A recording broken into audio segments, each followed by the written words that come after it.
नमस्कार मित्रांनो, मी संदीप चौधरी आमच्या मराठी कृषी संपदा या YouTube चॅनल मध्ये आपले हार्दिक स्वागत करतो। मित्रांनो, आजच्या या व्हिडिओमध्ये महाराष्ट्र राज्य सरकारच्या एका नवीन योजनेबद्दल आपण माहिती पाहणार आहोत।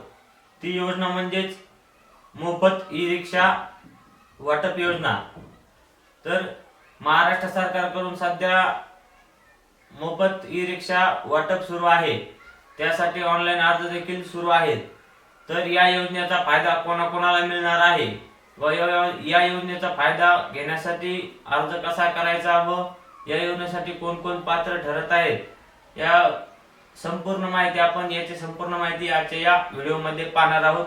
तर संपूर्ण माहिती पाहण्यासाठी व्हिडिओ न स्किप करता शेवटपर्यंत नक्की बघा व व्हिडिओ आवडल्यास व्हिडिओला लाईक करा व चॅनलला सबस्क्राइब करायला विसरू नका। तर मित्रांनो, सध्या महाराष्ट्र सरकारकडून मोफत ई-रिक्षा वाटप योजना ही जी योजना आहे, ही योजना सध्या सुरू करण्यात आली आहे। महाराष्ट्र सरकारकडून पात्र नागरिकांना मोफत ई-रिक्षा वाटप करण्यात येत आहे। तर ही योजना नेमकं कोणासाठी सुरू केलेली आहे? तर मित्रांनो, ही जी योजना आहे ही जे काही अपंग व्यक्ती आहेत, या अपंग व्यक्तींसाठी ही योजना महाराष्ट्र सरकारकडून सुरू करण्यात आलेली आहे। या योजनेअंतर्गत अपंग व्यक्तींना 3 चाकी ई-रिक्षा वाटप करण्यात येणार आहे। त्यामुळे जे अपंग व्यक्ती आहेत त्यांना त्यांचा व्यवसाय उभारण्यास मदत होईल, यासाठी ही एक महत्त्वपूर्ण योजना राबवण्यात आली आहे। तर मित्रांनो, याचा जो काही फॉर्म आहे, याची जी लिंक आहे ती लिंक आम्ही खाली डिस्क्रिप्शन मध्ये दिलेली आहे।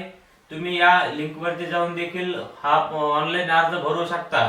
जर तुम्ही अपंग असाल तर तुम्ही हा अर्ज नक्कीच भरला पाहिजे।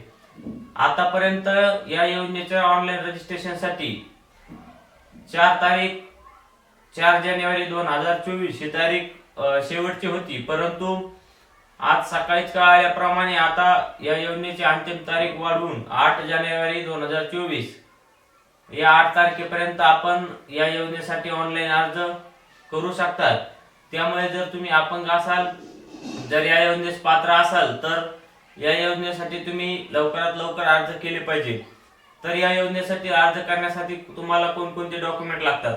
तर सर्वप्रथम तुम्हाला तुमचे आधार कार्ड, त्यानंतर पॅन कार्ड किंवा तुमचे राशन कार्ड, त्यासोबतच तुमचे बँक पासबुक, तुमचा एक फोटो, तुमचे स्वतःचे सिग्नेचर व तुमचा स्वतःचा मोबाईल नंबर व तुमच्या पालकाचा मोबाईल नंबर, त्यासोबतच तुमचे जे काही अपंगत्वाचे कार्ड आहे, जे काही सर्टिफिकेट आहे, ते सर्टिफिकेट देखील तुम्हाला ऑनलाईन अर्ज करण्यासाठी लागत आहे। तर हा अर्ज तुम्ही तुमच्या जवळच्या ऑनलाईन सेंटर वरती जाऊन देखील करू शकता किंवा घरी बसल्या तुमच्या मोबाईल वरती देखील भरू शकता। खाली आपण डिस्क्रिप्शन मध्ये या अर्जाची लिंक दिलेली आहे, त्या लिंक वरती जाऊन देखील तुम्ही घर बसल्या तुमचा ऑनलाईन अर्ज या योजनेसाठी भरू शकता। त्यासोबतच जे काही आपले सबस्क्रायबर असतील, जे आपल्या सबस्क्रायबर मधील कोणाला जर हा अर्ज भरायचा असेल तर आमच्याकडून हा अर्ज तुम्हाला फ्री मध्ये भरून मिळेल। फक्त आम्हाला व्हॉट्सअपने तुमचे डॉक्युमेंट पुरवावे लागतील। तर शेतकरी मित्रांनो, ही माहिती तुम्हाला कशी वाटली हे आम्हाला कमेंट बॉक्स मध्ये कमेंट करून नक्की कळवा। त्यासोबतच व्हिडिओ आवडला असल्यास व्हिडिओला लाईक व चॅनलला सबस्क्राइब करायला देखील विसरू नका। धन्यवाद मित्रांनो।